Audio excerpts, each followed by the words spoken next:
All right, so we're back for day 3 of this ball bearing to kitchen knife challenge, and this is the final product I forged out here. Didn't get as close to finish as I would have liked, but my arm was tired and I said, you know, forget it, stock removal the rest of it. So I got it beveled in pretty good. It's pretty thin, you know, for heat treat, not too thin, but I'm gonna take my angle grinder and cut out this profile I've got, and you know, finish it off on the 2x72 and see if I want to grind in the bevels a little more before I heat treat, but I'll decide when that moment comes. But thinking about for the handles, I got 2 different types of ironwood here. Oops. Trying to figure out if I want to go with a darker ironwood or this lighter one. It's got a little more curl to it, but that's what I'm thinking, and let's just jump in and start grinding.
My tang drops a little too much. I want it to be up a little more, so this is a straight line. So when you're cutting, just don't hit the cutting board. I mean, it looks good, but there's no room for your fingers. So I'm going to keep this center up and just hike it up a little bit.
Alright, so we've got the profile done and ready to go. A little bit of a new design I'm doing with a handle. Never done that before. I think it's going to turn out pretty cool. But anyways, I've ground it down to just about where I want it before heat treat. Usually I don't take it this thin before heat treat, just obviously because I don't want it to warp. But the reason I did it today is because my belts aren't that fresh, and I wanted to be able to save them as much as possible for post heat treat and not have to spend too long on the grinder. But we're ready to heat treat. I think I'm going to do a little bit of an edge heat treat instead of getting the spine up to temperature, just because I got it so thin. But let's light up the forge, see how it goes.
Alright, so we're hard. Edge is great. I think from the difference in those colors you can see where it got hard. It's right around the edge, right exactly where I wanted it. That was the goal. So all this, the spine and the tank should still be soft.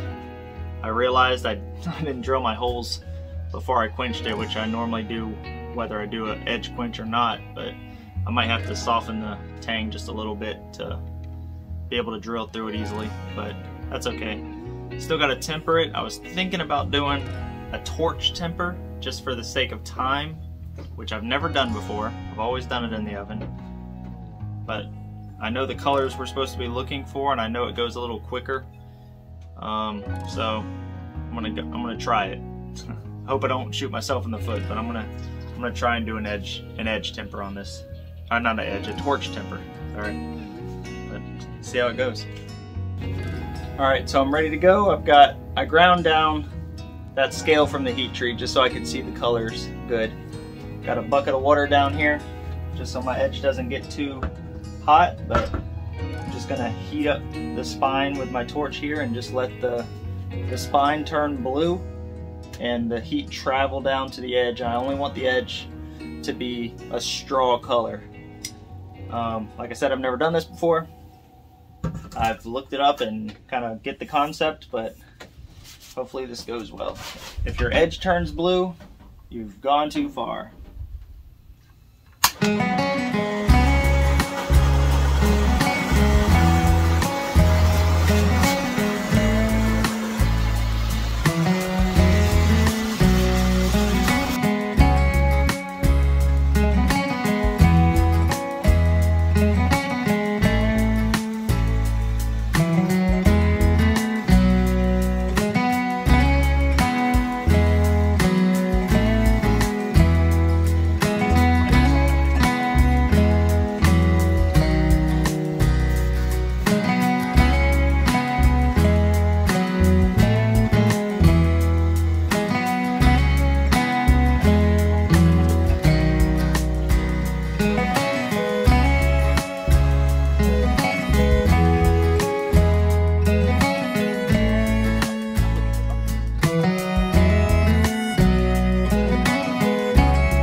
contemplating on the pin stock what I want to use. I'm doing 3 pins, 1 in the front, 2 in the back. And I think what I'm going to do is I think I'm going to use this ironwood block for scales. I need to make scales out of it. Yeah, I think I'm going to go with that because I like the darker wood. But I was thinking in the back I have stainless steel rods I can use as pins, 2 in the back, and then 1 black canvas micarta in the front.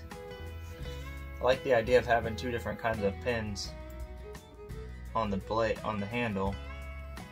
But I don't know. I also have orange. I think would look good with the ironwood, but I don't know if I want to do orange or want to just kind of keep it dark.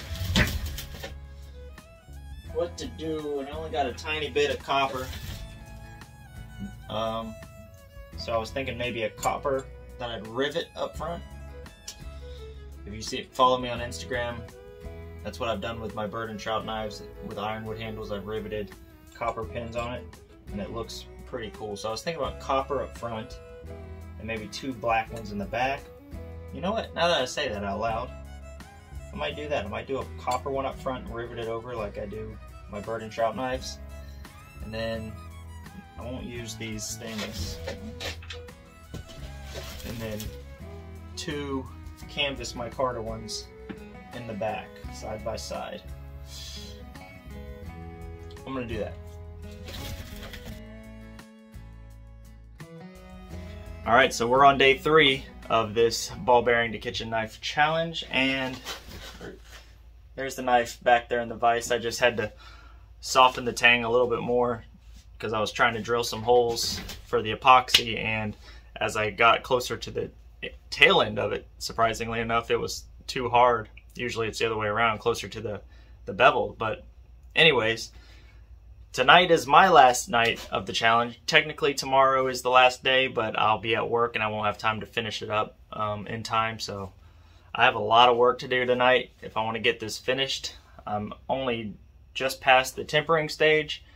I still have a lot of grinding to do. I'm going to grind to finish, machine finish it. No hand standing or anything like that. So I'm going to try and get to a 400 grit and then use my surface conditioning belt, or I have some of those Trizac belts from Combat Abrasives. I don't know if that's what they call them, but that's what they are. I've got my scales picked out. I told you I was going to do the ironwood block, but I'm going to choose these ironwood scales simply for the sake of time. They will darken up a lot more once they are finished, buffed, and waxed. So I'm going to use these scales. And what else do I have to do? I guess that's it. I gotta get started because I don't got much time. So right now I'm drilling the holes for the epoxy, and we'll go from there. So let's hope I finish this tonight.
Okay, so I broke down and started hand sanding because off the grinder here, do is off the grinder here.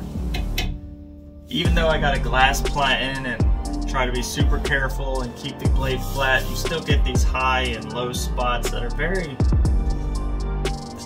small, very minimal, really, in the grand scheme of things. But when you get down to the surface conditioning belt, you really see those high and low spots, and it bothers me to a point. And I don't have variable speed. That's one problem with not having variable speed. You can't slow it down on those higher grits to, you know, keep from burning your edge, and being super careful on getting those the flat grind perfectly flat. So we're hand sanding. So didn't really want to do it just for time's sake, because it'll take a while. But I mean, if you're gonna make a blade, I mean, you make it to the best of your ability at that time. And I know I could do better than that. I wasn't going to allow myself to do that. So here we are, hand sanding. I got a 320 grit right now, and it's going pretty quickly. I've got quite a bit down by the edge here that will take some elbow grease, and right here by the plunge line. But it's gonna be beautiful when it's done. I'm glad I'm hand sanding, just because I'll hate myself if I don't. But anyways, let's get moving.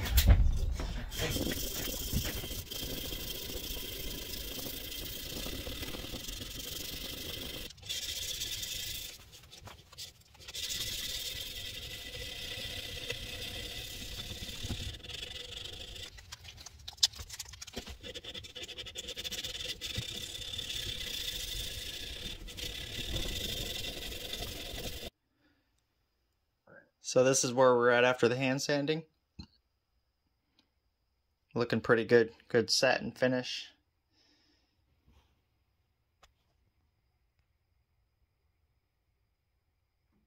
I didn't video doing my maker's mark, but you get the idea.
Alright, well, it's actually the next morning. We're glued up and ready to finish sanding. I got up early today to get it done before I went into work because I couldn't let myself fail this challenge, so turning out pretty cool. So let's just finish hand sanding this handle here and should be good to go.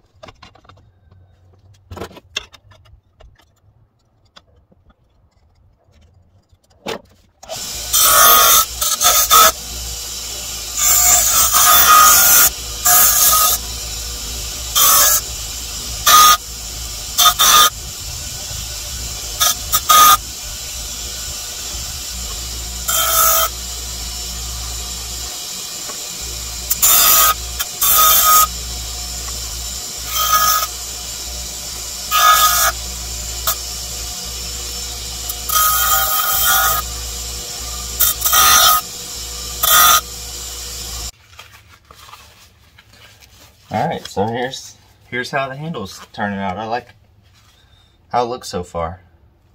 Looks pretty good. Just gonna hand sand it now. Get it up to at least a 600 grit, I think is what I'm shooting for. And then go from there.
Alright, well, this is my contribution to the From Ball Bearing to Kitchen Knife Challenge. It was one heck of a challenge, let me tell you what. A lot of work hammering down that 2-inch ball bearing to make this Santoku kitchen knife. But I'm thrilled with how it turned out. Just like every maker, you're gonna find flaws in your own work. And there's plenty in this one due to time. Well, it had a lot to do with it, but let me get a better light for this handle here.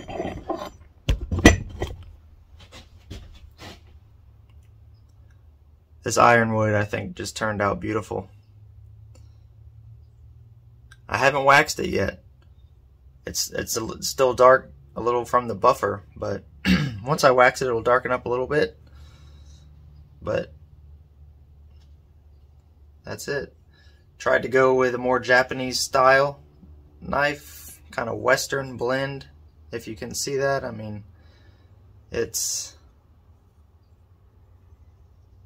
pretty cool. I like the hard lines. But let me know what you think in the comments. I'm definitely going to be making this knife again. Not from a 2-inch ball, but I like this style. I close this gap between the plunge line and the handle a little bit. Work on getting these pins better aligned. I wanted to rivet this copper pin, but just mistakes didn't allow for that. So I just buffed it clean with the rest of the handle, and yeah, that's it. This was a fun challenge. You know, I'd encourage you to challenge yourself into things you're not entirely comfortable with and see how it turns out. I think you'll be pleasantly surprised. So thanks for sticking around. See you next video.